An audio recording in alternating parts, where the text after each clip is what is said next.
Doctor Prabhavati గారు వాళ్ళ పేపర్లో చూసా. నిన్న మొన్న ఆవిడని విచారిస్తే ఆవిడేమీ తెలియదు, గుర్తులేదు, నేను గైనకాలజిస్ట్ని, అంటే డెలివరీలు చేసే సబ్జెక్ట్ నాది, గాయాలంటే ఏంటో ఇటువంటి వాటి మీద నాకు ఎటువంటి అవగాహన లేదు, కింద వాళ్ళు రిపోర్ట్ తీసుకొచ్చారు, నేను కేవలం సంతకం మటుకు పెట్టాను అని ఆవిడ చెప్పినట్టుగా ఇవాళ ప్రముఖ దినపత్రికల్లో వచ్చింది. మామూలుగా ఎంబీబీఎస్ అందరూ చదువుతారు, ఎంబీబీఎస్ తర్వాత కొంతమంది గైనిక్ స్పెషలైజేషన్ తీసుకుంటారు, ఓకే, రకరకాలు న్యూరాలజీ కావచ్చు, జనరల్ సర్జన్ కావచ్చు, ఎంబీబీఎస్ అనేది కామను. సో ఎంబీబీఎస్ డాక్టర్కి కనీస అవగాహన లేకుండా ఉండదు. మరి ఆవిడకి కనీస అవగాహన కూడా లేదన్నట్టుగా ఎవరి ప్రోత్బలంతోనో మరి ఆవిడ మాట్లాడుతున్నట్టుగా స్పష్టంగా అర్థమవుతుంది. చూద్దాం మరి దీన్ని సుప్రీంకోర్టు కోఆపరేట్ చేయాలి అని చెప్పింది. నాకు మతిమరుపు ఉంది, నాకేమి గుర్తు రావట్లేదు, గుర్తొచ్చినా కూడా నేను కేవలం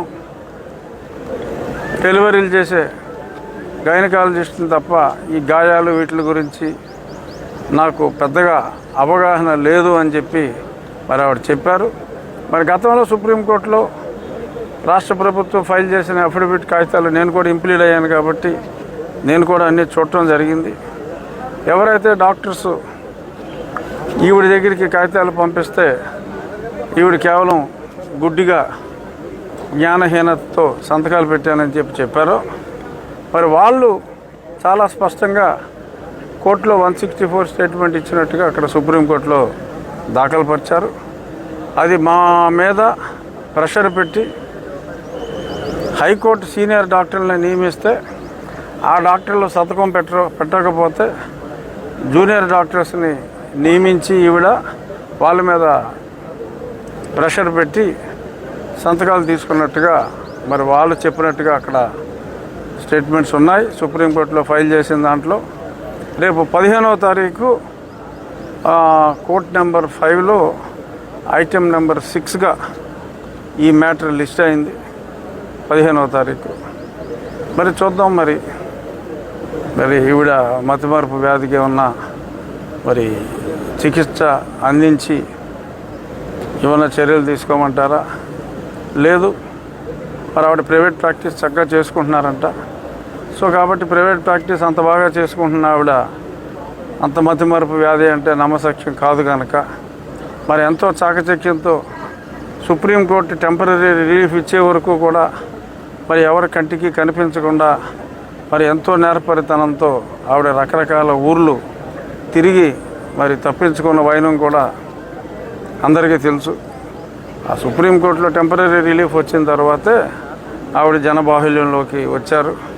మరి అంతటి చక్కటి సామర్థ్యం ఉన్న, తప్పించుకోగల సామర్థ్యం, పోలీసులు కళ్ళుగప్పి కూడా 2 నెలల పాటు తప్పించుకునే సామర్థ్యం ఉన్న మరి డాక్టర్ ప్రభావతి గారికి మరి ఇప్పుడు అంతా సడన్గా ఈ మర్చిపోవటాలు ఇవన్నీ చాలామంది ఆశ్చర్యచకితులు అవుతున్నారు.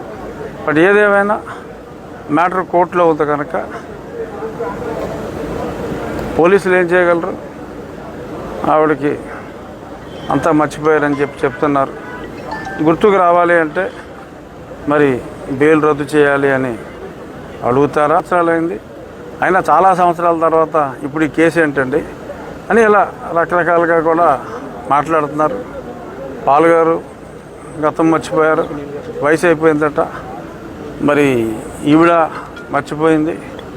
మరి సునీల్ నాయక్ అని ఒక అతన్ని పిలిచారు, అతనేమో మేనమేషాలు లెక్క పెడుతున్నాడు అక్కడి నుంచి రావడానికి. ఎందుకంటే అతని పాత్ర సుస్పష్టం, క్లియర్గా కోర్టు కేసుల్లో అందరూ కోర్టులో ఫైల్ చేసిన అఫిడవిట్లో అందరూ కూడా చెప్పారు. ఆ పగ్గదిలోనే ఉండి ఎవరో ఒక పోలీస్ అధికారి, సార్ ఆ కేకలు ఏంటంటే బాబు గుంటూరు అంతా వినపడిపోతానని చెప్పి నేను పెట్టి కేకలు అప్పుడు అంటే కూడా నీకెందుకు తప్పుకో, ఇది పెద్దవాళ్ళు అవ్వారు అని చెప్పి మరి అతను తలుపు చాటు నుండి ఈ యదో పనులన్నీ అతనే చేశాడు. ఇక వీళ్ళు నా మీద కేసు ఎంత అక్రమంగా పెట్టారు అన్నది గతంలో కూడా ఒకసారి చెప్పా. మే 14 9 గంటలకి కంప్లైంట్ తీసుకుని 10 గంటల 10 నిమిషాలకి ఎఫ్ఐఆర్ చేసి హడావుడిగా ఎఫ్ఐఆర్ చేసినప్పుడు సంతకం పెడతానికి ఒకడు కావాలి సాక్షి. ఆ సాక్షి ఎవడంటే గత 4 నెలలుగా 5 నెలలుగా జైలు మార్చి జైలు తిరుగుతున్న ఎవడాడు బోరగడ్డ అనిల్. ఆడు సాక్షి సంతకం పెట్టాడు నన్ను దేశద్రోహం కేసు మీద. ఈ సునీల్ కుమార్ ప్రముఖ సంఘ సంస్కర్త అంబేద్కర్ గారి వారసునని చెప్పుకు తిరుగుతున్న, నాకెంతో కొన్ని కోట్ల మంది జనం ప్రపంచ దేశాలన్నీ ఉన్నాయని చెప్పి చెప్పుకుంటామంటే కొందరు బెదురుతున్నట్టున్నారు. అలా చెప్పుకు తిరుగుతున్న పివి సునీల్ కుమార్, ఈ సునీల్ నాయక్, వీళ్ళకి ఆ కేసు కట్టాలి అనుకున్నప్పుడు దొరికిన ఒక అత్యద్భుతమైన సంఘ సంస్కర్త దేశభక్తుడు ఎవరంటే బోర్రగడ్డ అనిల్ గారు. సో దీన్ని బట్టి పెట్టినోడు ఎలాంటోడు, ఆ విట్నెస్ ఎలాంటోడు అన్నది అర్థం చేసుకుంటే సినిమా మొత్తం అర్థమైపోతుంది. అంతకంటే ఇంకెవడో దొరకలా. అంటే ఎవడైనా సరే అబ్జెక్ట్ చేస్తాడని చెప్పి నీచ నికృష్ట దరిద్రులను ఒకరిని తీసుకొచ్చి, అంటే ఇప్పుడు కోర్టులు చెప్తున్నాయి ఆడంత పనికిమాలినోడని, అందుకే జైలు మార్చి జైలు తిరుగుతున్నాడు. ఆడు విట్నెస్ నా కేసులో. దీన్ని బట్టి ప్రజలందరికీ కూడా ఈ కేసు వెనక ఉన్న బ్యాక్గ్రౌండ్ ఏంటి అన్నది స్పష్టంగా అర్థమైంది. అతను ఎప్పుడు ఫలానా వాడు ఆదేశం ఇస్తే ఎవరినైనా సరే తల తెంపుకొస్తా, అయ్యో పిక్కొస్తా అని చెప్పి మాట్లాడేవాడు. కళ్యాణ్ గారిని కూడా, పవన్ కళ్యాణ్ గారు లాంటి వ్యక్తిని కూడా మరి ఎన్నో దుర్భాషలో చంద్రబాబు నాయుడు గారు లాంటి సౌమ్యుని మీద కూడా